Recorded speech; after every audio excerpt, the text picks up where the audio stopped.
Captain Riley Kane was a human soldier. He was strong, smart, and trained for the worst. But even he didn't expect what happened that day. Riley and his squad were flying in a dropship, a fast military transport, to land on a planet called Varnak 9. This planet was labeled a Deathworld, which means it was one of the most dangerous planets ever found.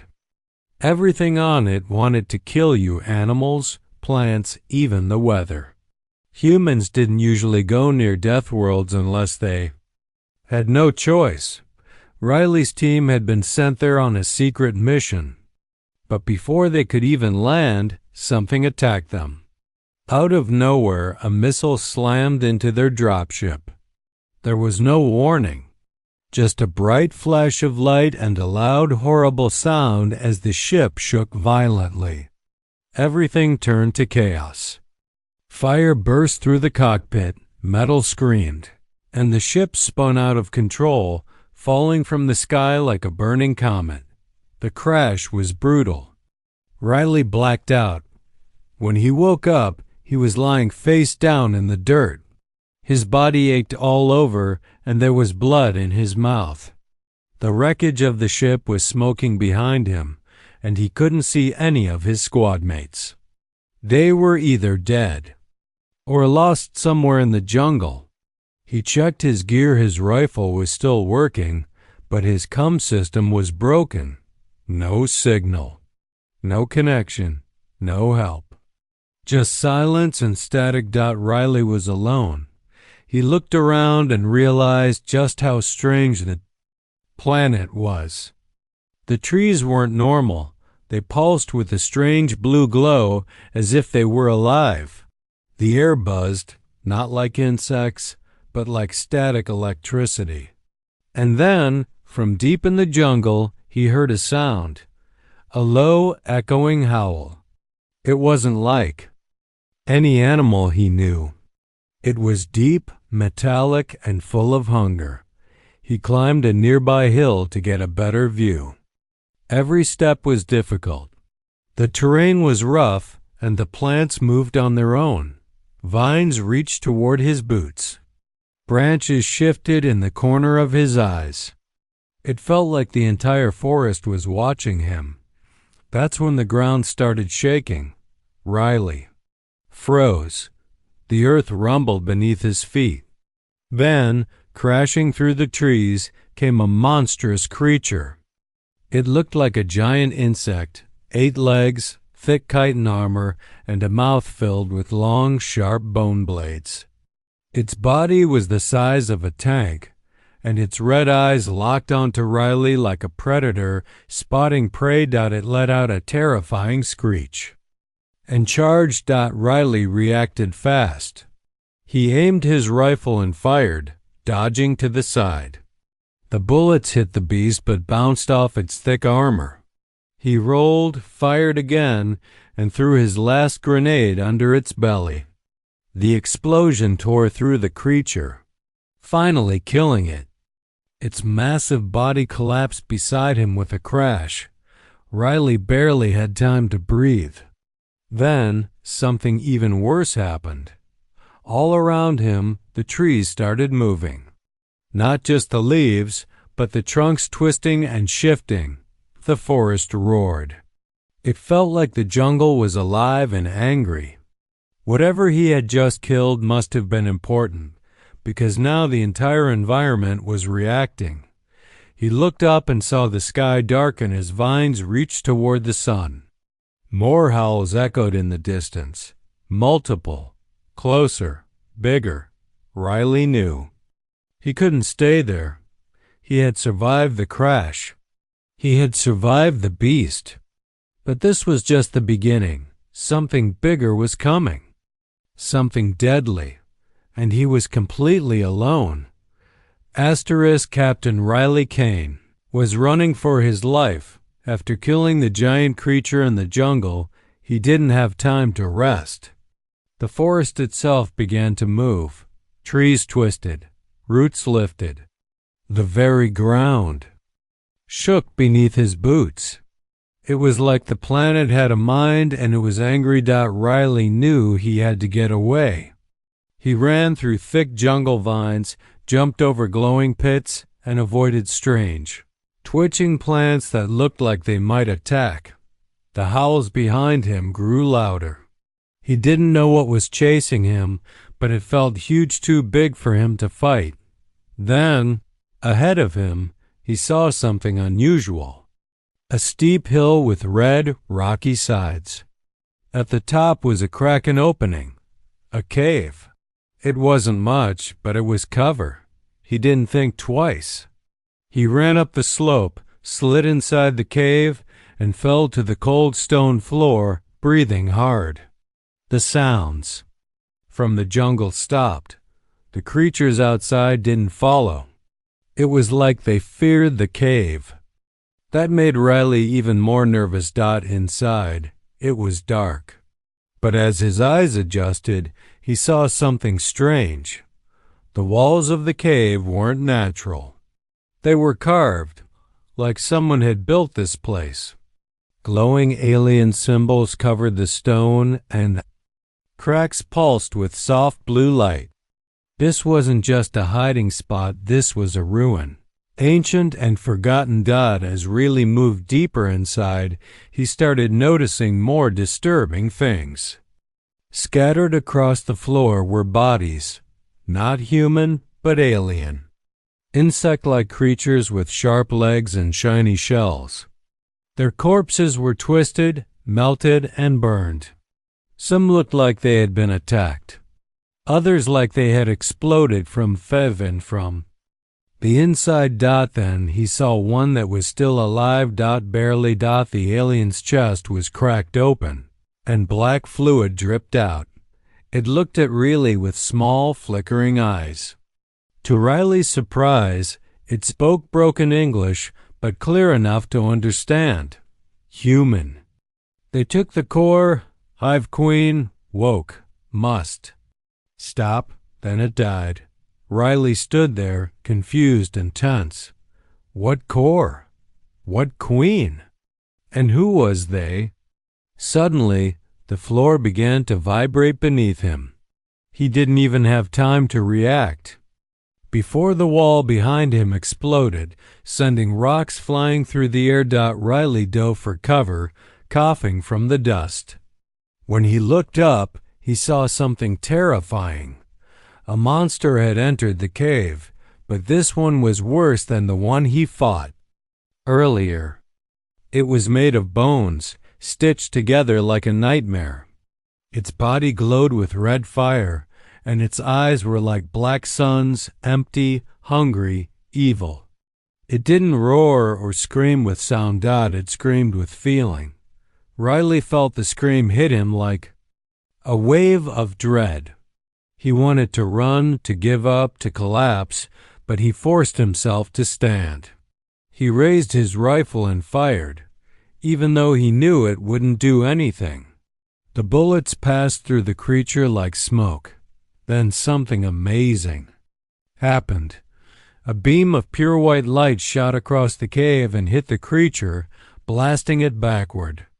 The thing shrieked and vanished into the shadows like a ghost. Riley turned to see a drone floating in the air. It was small, metal, and clearly human-made. Its blue light scanned Riley's body, then a robotic voice spoke. Survivor detected. Hold position. The fleet is on its way. Relief flooded through Riley. Someone had found him. Earth knew he was alive. Help was coming. But before he could say anything, the drone sparked, its lights flickered, and then it exploded. The blast threw Riley against the wall. Smoke filled the air. His ears rang. He coughed and tried to sit up. The drone had been hacked or jammed. Someone or something had destroyed it on purpose. That meant one thing. Someone didn't want Riley rescued, and whoever it was still watching. Captain Riley Kane escaped the cave just before it collapsed. The walls were falling, and the ground cracked beneath him as he ran. Whatever had destroyed the human drone had also caused the cave to break apart. Rocks fell around him as he sprinted. Out into the red hills of Varnic 9, bruised, bleeding. But alive. Riley now understood something important. This planet wasn't just dangerous because of its wild creatures. There was a war going on, one that had been hidden. There were ancient ruins, old battles, and now something new had been awakened, the Hive Queen, and someone had stolen the core, whatever that meant. The dying alien in the cave had tried to warn him. Now the forest and even the sky seemed ready to destroy anything that stood in their way. With no backup, no signal, and no map, Riley moved carefully across the rocky terrain. He found a path leading deeper into the hills where the land looked scarred by past battles. Burned out, husks of strange vehicles were buried in the dirt. Craters were everywhere. It looked like a war had been fought here long ago, and the winners had left behind only wreckage. As he followed the path, he discovered a tunnel entrance hidden behind a pile of broken stones. It looked like it had once been sealed, but something had blasted it open. With nowhere else to go, Riley entered. The tunnel was dark but stable. He used the flashlight from his suit to guide the way.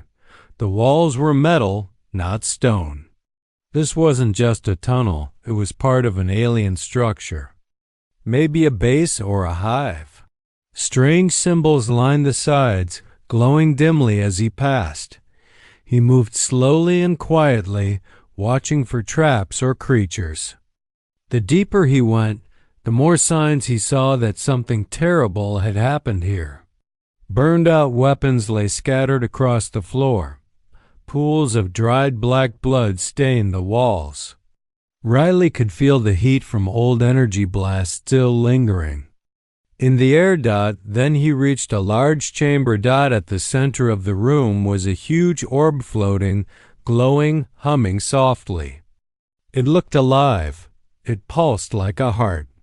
This had to be the hive core the alien mentioned. It gave off power, like it was the brain or heart of the entire hive system. Riley stepped closer, trying to understand what it was. But before he could touch it, he was thrown to the ground by a powerful blast. Someone or something had attacked him from behind. As he hit the floor, pain shot through his ribs. He rolled onto his back and raised his rifle, but it was too late. A tall, gray-skinned alien stepped into the light. This wasn't like the insect creatures. This one was humanoid, wearing high-tech armor that shimmered like glass. Its eyes were cold and full of hate. The alien warlord looked down at him and spoke in perfect English. "We warned Earth not to interfere," the alien said. "This world belongs to the hive now. And you are the last piece." Riley gritted his teeth. "I don't even know what you're talking about." The alien didn't care. It pulled out a long needle, filled with dark liquid, and stabbed it into Rayleigh's chest. Rayleigh screamed. The pain was instant and overwhelming. His vision blurred, his muscles locked up. It felt like fire was crawling through his veins. His body went limp and he hit the ground hard. The alien warlord walked away, disappearing into the shadows. Riley's thoughts were fading. His last desperate idea was this. They didn't just attack Earth's mission, they were trying to keep Earth away completely. Because they knew what would happen if humans got involved. They were afraid. Far above the planet, beyond the clouds and storms, something massive exited warp space. The Terran warfleet had arrived. Hundreds of human warships appeared in orbit. Each one was massive dark hulls, red engines, and enough firepower to level a continent. At the front of the fleet was the command ship, TW's Vengeance. Its hull gleamed like obsidian. and its cannons turned toward the surface of VARNAK-9. On the bridge, Admiral Lang stood tall, staring at the swirling clouds below. A message was sent to the entire enemy planet. "This is Admiral Lang of the Terran. Warfleet, you hurt one of ours. You're about to learn what that means." The signal ended. Then the bombardment began. Massive railguns fired from orbit.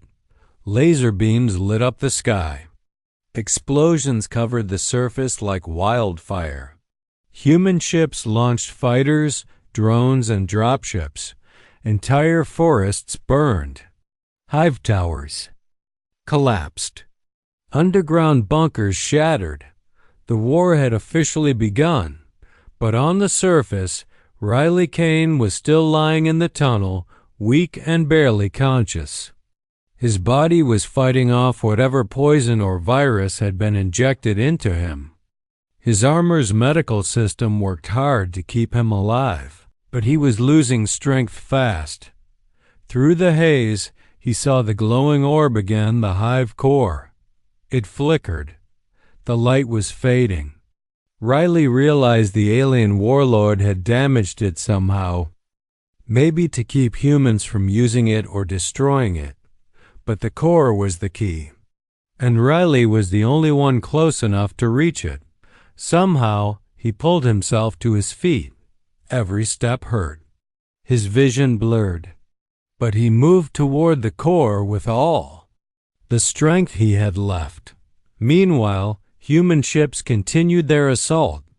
In space, enemy bioships rose from the planet's surface, giant living creatures fused with metal. They launched acid missiles and bone shard torpedoes. Human ships took heavy damage, but they didn't back down. They never did.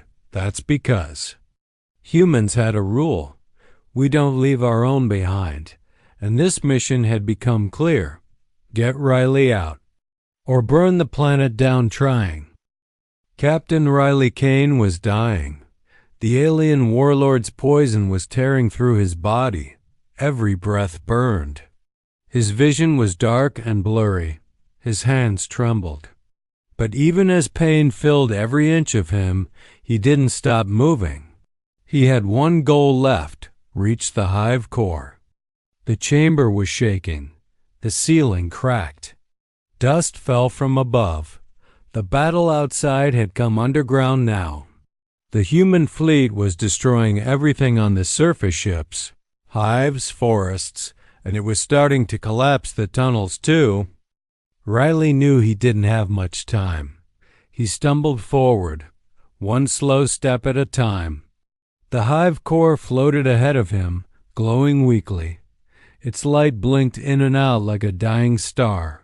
He didn't know exactly what it was, but his gut told him it mattered. Somehow, the Hive Queen was connected to it. Maybe it controlled her. Maybe it was her. His hand reached out. Then something dropped behind him. He turned and saw the warlord. The gray-skinned alien stepped into the light. His armor was cracked, and blood ran down his face, but he still stood tall and full of hate. "You humans are so stubborn," he hissed. "You destroy what you don't understand. You throw fire at the stars and call it bravery." Riley coughed. His voice was weak but firm. "You tried to kill everyone on my team. You killed the people who used to live here. You poisoned me. You woke the queen, and you think we're the monsters?" The warlord smiled cruelly. "The hive is order.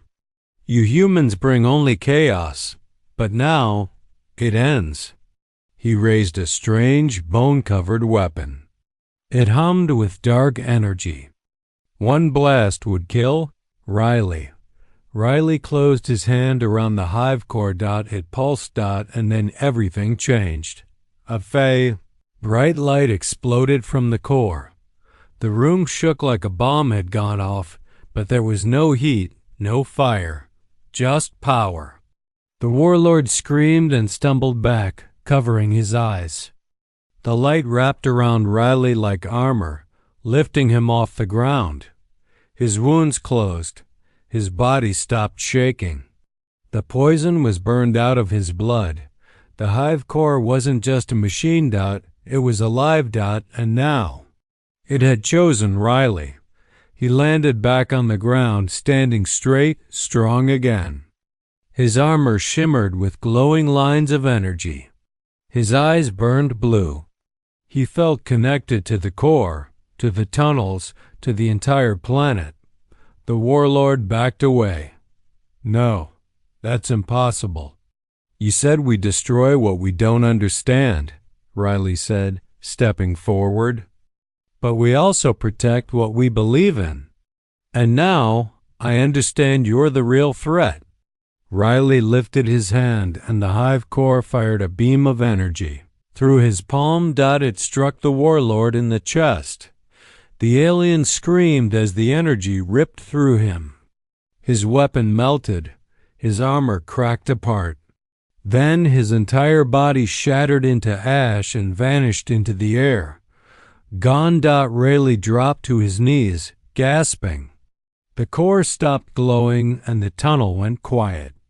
But outside, the world was still at war. He stood and grabbed his rifle. "I need to get out of here." Suddenly, the ground opened behind him, and a sleek metal platform rose from the floor.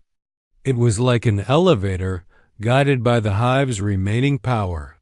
Riley stepped on it, and it lifted him fast through the tunnel, up, toward the surface. When the platform reached the top, the world above had changed. The sky burned orange. Human warships hovered low, firing their massive cannons into alien towers. Explosions lit up the horizon. Drones flew through the smoke, scanning for survivors. One of the Terran dropships saw him and descended quickly. Soldiers in heavy armor rushed out and surrounded him, but stopped when they saw who it was. "Captain Kane?" one of them asked. Riley nodded. "Yeah, still alive." They helped him aboard the dropship and launched back toward the fleet. As they rose, he looked down at the planet below. The hive towers were collapsing. The forest burned. The sky cracked with lightning. But Riley felt something strange peace. The hive wasn't screaming anymore. He could feel it in his mind. It had gone silent. The core had shut it down when it bonded with him. The hive queen was gone. The war was over. Back on the TWS Vengeance, Admiral Lang stood tall as Riley walked into the command deck. The Admiral looked surprised but proud. "You survived," Lang said. "Barely," Riley replied, tired but smiling. Lang looked out the window at the burning world below. "We didn't know what was really down there. Whatever happened?" "You stopped it," Riley nodded. "There was more than just monsters. Someone tried to use the hive as a weapon, but the planet fought back, and I think it chose me to stop it." Lang raised an eyebrow. "The planet chose you?" Riley didn't answer. He wasn't sure himself. All he knew was that something had changed inside him. Something powerful.